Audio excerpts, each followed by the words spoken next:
रामभद्राय विद्महे रघुनाथाय नाथाय श्रीरामचंद्राय नमः। अयोध्या जिबा बाटरे आपण मानकु शुभेच्छा जणाउछि। जोठाकू गले भी निजर किछि कामना बासना नहीं मु जाऊ ना। जोठिकी जाऊछि आपण मानकर ईश्वर देशर शांति पाई मु प्रार्थना करी जाऊछि। राम कहले परमात्मा गोटे नाम होछि राम। राम जन्म हवा पूर्व राम शब्द थिला। तार प्रमाण होछि श्रीराम शरणं समस्त जगतां रामं बिना का गति। तेबे रा कहले गोटे आह्वानात्मक शब्द हास। म कहले से जहाँ को आह्वान कल तांको सेवा पाई मन निविष्ट कर। किछि वर्ष पूर्वे धान गौणी बापिले लोके प्रथम कहते राम। तेणु आज से सब जिनस बुड़ी जाई रही लोक से कथार व्यवहार करूना। कौन करुचंडी केवल कहते राम न कही शला कहते। शला शब्द को जी से व्यवहार करुचंडी राम शब्द को से व्यवहार कले तार फल मिलता। तेरे शला शब्द को वर्तमान चिंता करनियो जी शला कहते सी आगे बुझंतु दुनिया रे गोटे शला होती भगवान कृष्ण अर्जुनंकर शला। एभरी शलाटी मिल तो से कृष्ण को आह्वान कर से शला आसत। ये गोटे कथा।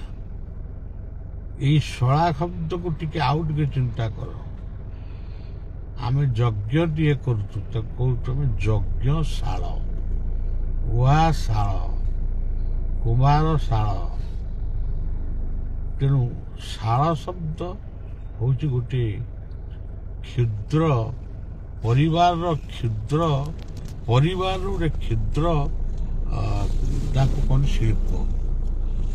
आज से सब गुड़िक बंद हो अनेक लोक बेकार भी हो जामतिया शला रूपक शाल आहुति दे विश्वर शांति कामना करा जाए। अनेक स्त्री लोक माने कथा कथा के कहती जोग खिया को कहती जोगिनी खिया। जोगिनी खिया अर्थ ये जो कोरोना एड्स यही भलिया भूताणु रूप जोगिनी माने आसी से माने हमको ग्रास करुच। जोगिनी खिया को चिंता करंतु से भाग कथाटी आसुची जोग नखिया। जदि आमे जोग को सम्मान दबा समासन पद्मासन वज्रासन वीरासन सहजासन शवासन आउ सूर्य नमस्कार एतिकी आसन को जदि आमे सम्मान दबा बद्ध पद्मासन आसन हूँ मोर निजर आसन मु जहा द्वारा किछ करिछि।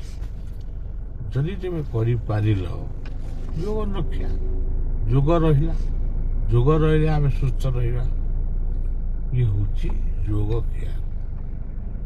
अखंड मंडलाकारम को चिंतन करवा जोग रक्षा। बाईचेत पर गोटे शब्द अच्छी हे शला बाईचेत।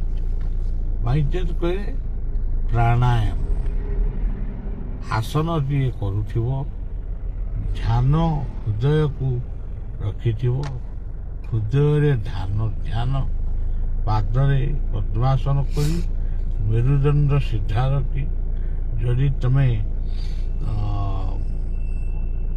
ନିଶ୍ୱାସକୁ କୁମ୍ଭକ କରି ଧୀରେ ଧୀରେ ଛାଡ଼ିବ, ପୁଣି ଧୀରେ ଧୀରେ ନେବ, ରଖିବ, ଛାଡ଼ିବ, ଏମିତି କରିବାଟା ହେଉଛି ମାଇଣ୍ଡସେଟ୍।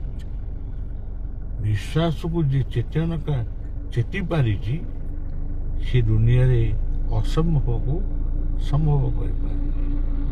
ହନୁମାନ ଥିଲେ ମାଇଣ୍ଡସେଟ୍, ଏଇଟା ମନେ ରଖ।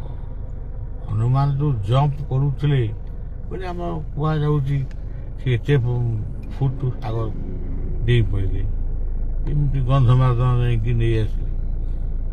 ସେଗୁଡ଼ିକରେ ଅନେକ ହୁଏତ ଥାଇପାରେ କିଛି ମନଗଢ଼ା କଥା, ସେ ଯେତିକି ବି ତାକୁ କରୁଥିଲେ, ଯାହା ବି କରୁଥିଲେ, ସେଇଟା ତା ଭିତରେ ପ୍ରାଣାୟାମ ଯୋଗ ଲୁଚିକି ଥିଲା। ହନୁମାନ ହେଉଛନ୍ତି ବାଇଚେତ ପ୍ରତୀକ। ଶଳା ଶବ୍ଦଟି ହେଉଛି ଯଜ୍ଞ ଆଉ ଭଗବାନ କୃଷ୍ଣଙ୍କର ଶବ୍ଦ। ଯୋଗିନୀ ଖିଆ ହେଉଛି ସେ ହେଉଛି ଦୁର୍ଗାଙ୍କର ଶବ୍ଦ।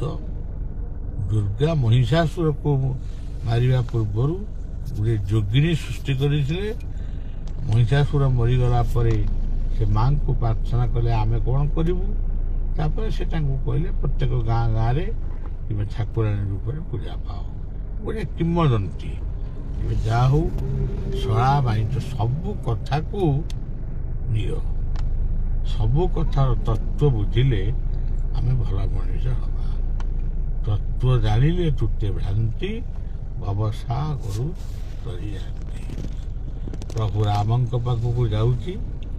ସେଇ 14 ବର୍ଷର ଜଙ୍ଗଲ, ଚିତ୍ରକୂଟ ପାହାଡ଼ରେ ରହଣି, ପଞ୍ଚବତୀ କାନନରେ ରହଣି, ଏସବୁ କଥା ମନେ ପକାଇ ଆପଣମାନଙ୍କୁ ନିବେଦନ କରୁଛି, ଆପଣମାନେ ଅନ୍ତତଃ 5ଟି ଗଛ ନିଜ ହାତରେ ଲଗେଇ ବଞ୍ଚନ୍ତୁ। ଏବଂ ବଳିଆ ଯୁଆଡ଼େ ଯାଉଛି ବିଶ୍ୱ ପାଇଁ ପ୍ରାର୍ଥନା କରୁଛି। ମୁଁ ବୁଲିବାକୁ ଯାଉନି କି ପୁଣ୍ୟ ଅର୍ଜନ କରିବାକୁ ଯାଉନି, ଯାଉଛି ଶିଖିବା ପାଇଁ, ଯାଉଛି କ'ଣ କରିବାକୁ ହବ ତାହା ଭାବିବା ପାଇଁ, ଏବଂ ଯାହା ଭାବନା ଆସୁଛି ତାହା କରୁଛି। କଥାଟି ଏଇଠି ରଖିବା। ଆପଣମାନଙ୍କୁ ଶୁଭେଚ୍ଛା ଦେଇ ରହୁଛି।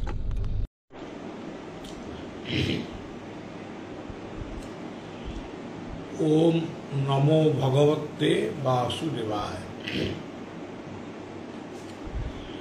हरि ओम तत्सत। जय श्री राम।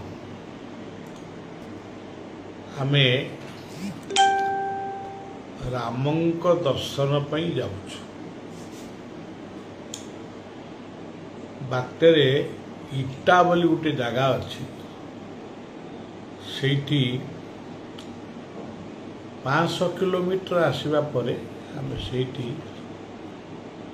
600 किलोमीटर आसवा परे आमे भल रास्ता तेणु आमे आसिलु। किछि हमको टिके भी बाधिनी, किंतु इटारे गोटे होटेल आमे रहिलु। सेठू आपण मानक शुभेच्छा दूची, कारण रामंक पाखक जीवार उद्देश्य मोर किसी रामंक दर्शन पाई मो व्याकुलता नुहे। रामंकर दर्शन आमको जहाँ मिलवा कथा प्राय 30-40 वर्ष पूर्व मिली से सरजू नदी नट एवं धुन मास्ट्रे नट भाई धुन मास्ट्रे थिबा उपस्थिति मिलता। तापरे आमे 2-3 थर जाइछु, किंतु हिंदू मुसलमान भितर इथिपाई गोटे तर्क वितर्क मध्य सृष्टि होता। राम मंदिर हब न हब अनेक हिंदू मान भीतर आशंका थिला। तेबे ହନୁମାନଗଡ଼ିର ଯେଉଁ ହନୁମାନ ତାଙ୍କ ପାଖରେ ଟିକେ ପ୍ରାର୍ଥନା କରିଥିଲି ରାମ ମନ୍ଦିର ଯେତେବେଳେ ଶେଷ ହେବ, ଯଦି ଶେଷ ହୁଏ ତାହେଲେ ମୁଁ ଟିକେ ଆପଣଙ୍କ ଦର୍ଶନକୁ ପୁଣି ଆସିବି। ଆଉ ଯଦି ରାମ ମନ୍ଦିର ନ ହେବ, ଆପଣ ତ ଅଛନ୍ତି ଆଉ କ'ଣ ଦରକାର, କାହା ସହିତ ଗଣ୍ଡଗୋଳ କରିବା ଦରକାର କ'ଣ? ଏମିତି ବି କାହାକୁ କେମିତି କହିଦେଇଥିଲି, ମୁଁ କହିଲି କିଛି ନହେଲେ ରାମ ରହି ହସ୍ପିଟାଲ ବି କରିଦିଅ। 30-40 ବର୍ଷ ତଳର କଥା। ତେବେ ଆଜି ମନ ହେଲା, ସେଇ କଥାଟା ମନେ ପଡ଼ିଲା, ରାମ ମନ୍ଦିର ହେଇଯାଇଛି ଏବଂ ମୁସଲମାନ ଭାଇମାନଙ୍କ ପାଇଁ ମଧ୍ୟ ଜାଗା ଛାଡ଼ି ଦିଆଯାଇଛି, ମସଜିଦ ହେବ। ଏଇଟା ଗୋଟେ ଭାରତର ଉଦାରତା, ଆମ ନ୍ୟାୟାଧୀଶମାନଙ୍କର ଉଦାରତା। ମସଜିଦରେ ମସଜିଦ କାମ ଚାଲିବ, ମନ୍ଦିରରେ ମନ୍ଦିର କାମ ଚାଲିବ। ଇଏ ତ ମନ୍ଦିର ଥିଲା, ଆକୁ ଭାଙ୍ଗିକିରି ମସଜିଦ କଲେ, ମସଜିଦ କି ଭାଙ୍ଗି ପୁଣି ମନ୍ଦିର ହେଲା। ତେବେ ବର୍ତ୍ତମାନ ଯେଉଁ ମସଜିଦ ହେବ ତାକୁ କେହି ଭାଙ୍ଗିବେ ନାହିଁ, କିମ୍ବା ମସଜିଦ କି ଭାଙ୍ଗି ମନ୍ଦିର କରିବେ ନାହିଁ, ନା ମନ୍ଦିରକୁ ଭାଙ୍ଗି ମସଜିଦ କରିବେ ନାହିଁ। ତେବେ ଜୀବନ ହେଉଛି ମନ୍ଦିର, ରାମ ହେଉଛନ୍ତି ଆତ୍ମା। ରାମଙ୍କର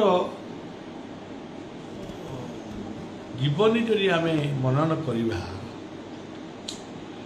ଦୁଇଟି କଥା ଆମ ଭାଗରେ ଆସିବ। ସେ ରାବଣ ମରିବ, ମଲା, ସେ ହନୁମାନ ଲଙ୍କା ପଡ଼ିଲେ, ଏଇସବୁ କଥା ତ ଅଲଗା କଥା। ଚିତ୍ରକୂଟ ପାହାଡ଼, ସେଇ ପାହାଡ଼ରେ ଭଗବାନ ରାମ ବହୁତ ଦିନ ରହିଥିଲେ। ଆଜି ଚିତ୍ରକୂଟ ପାହାଡ଼ ଅଛି, ଲୋକ ପରିକ୍ରମା କରୁଛନ୍ତି, କିନ୍ତୁ ଗୋଟିଏ ଗଛ ବି ଏଠି ନାହିଁ, ଦୁବ ଗଛଟିଏ ବି ନାହିଁ।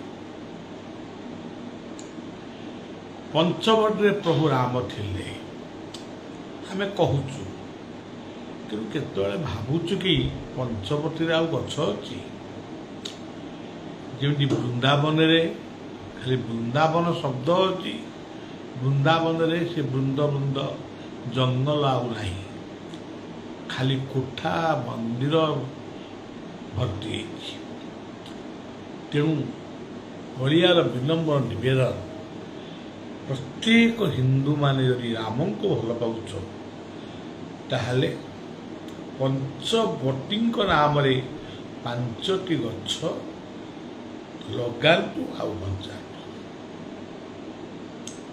ଚିତ୍ରକୂଟ ହେଉଛି ପର୍ବତ, ପାହାଡ଼ ପର୍ବତରେ ଯେଉଁ ଜଙ୍ଗଲ ନଷ୍ଟ ହେଉଛି, ପ୍ରାକୃତିକ ଜଙ୍ଗଲରେ ନିଆଁ ଲାଗୁଛି, ସେଥିପାଇଁ ଯୁବ ସମାଜ ମାନେ ଏଥିପାଇଁ ଅଗ୍ରସର। ମଦ୍ୟ ମାଦକ ଉପରେ କଟକଣା ଲାଗୁ ରହୁ, ଏ କଥା ସରକାରଙ୍କୁ ଆମେ ବାରମ୍ବାର ଜଣାଉଛୁ, ପୂର୍ବ ସରକାରଙ୍କୁ, ବର୍ତ୍ତମାନ ସରକାର। ତେବେ ସେ ନିଶ୍ଚିତ ଭାବରେ କିଛି ନା କିଛି ପଦକ୍ଷେପ ନେବେ ବୋଲି ମୋର ବିଶ୍ୱାସ। ତେବେ ସେଇଭଳି ଭାବରେ ଚିତ୍ରକୂଟ କହିଲେ ଜୀବନ ଦର୍ଶନରେ କେଉଁ ସ୍ଥାନ? ଚିତ୍ର ପ୍ରତିମା ପ୍ରାୟ ଦିଶୁ ସୁନ୍ଦର, ଚିରି ଭିତରେ ଦେଖ କିନାର ଖାର, ଚର୍ମ ବେଢ଼ିଛି ସିନା 84, ଚିତ୍ତ ତୁ ଦିଅ ନୀଳଗିରି ବାହାରି, ଲଲାଟ ଚକ୍ରକୁ ଆଖି ବୁଜି ଚିନ୍ତନ କର।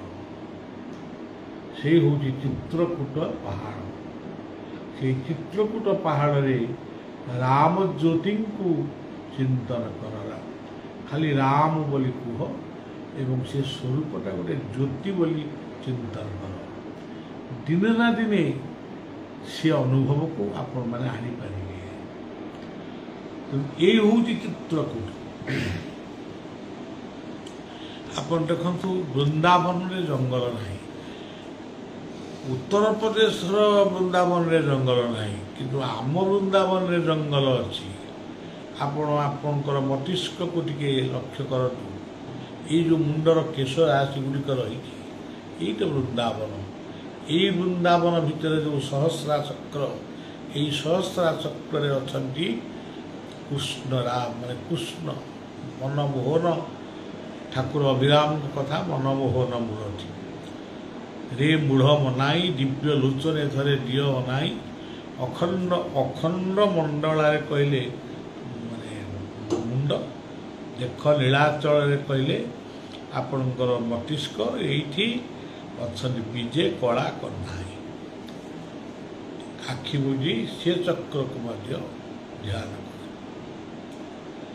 शिव को ध्यान करंतु कंठरे विष्णु को ध्यान करंतु हृदय ब्रह्मा को ध्यान करंतु नाभिरे आ गुरु को सब बेले सर्वाग्र प्रणाम करंतु तेणु चित्रकूट आ वृंदावन पंचवटी ये सब कथा को मन पकई आपण माने वृक्षराजी सृष्टि करने निश्चय संकल्प ने मुझे एत गुड़ाक बार्ता आसवा पर जदि थकी पड़नी बहुत माने सतेज अच्छी आदौ थकी पड़नी